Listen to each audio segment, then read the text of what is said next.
मित्रांनो नमस्कार। शिंदेगडाचा पहिला आमदार अखेर अडकला जाळ्यात। मित्रांनो या आमदाराची आमदारकी सध्या गेल्यात जमा नेमकं काय घडलंय? हा मंत्री होण्याच्या मार्गावरती असताना या आमदाराला सर्वात मोठा दणका। कोर्टाने काय दिलाय निर्णय? जात प्रमाणपत्र आणि निवडणुकीच्या वेळी यांनी दिली होती खोटी प्रमाणपत्रे। मित्रांनो राज्याच्या राजकारणामध्ये शिंदेगडाला पहिला मोठा धक्का येतो तो थेट संभाजीनगरमधून।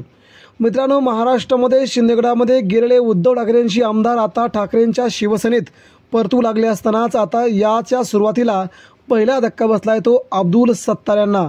अब्दुल सत्तार हे नाम बेनामी संपत्तीसाठी अतिशय मोठ्या प्रमाणामध्ये प्रसिद्ध होते। त्याचवेळी त्यांनी खूप मोठे भ्रष्टाचार केले असेही त्यांच्यावर आरोप झाले।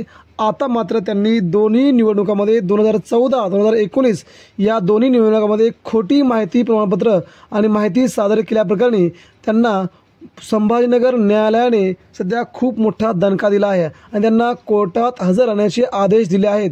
तुमची आमदारकी का रद्द करू नये असे देखील त्यांना नोटीस पाठवले आहे।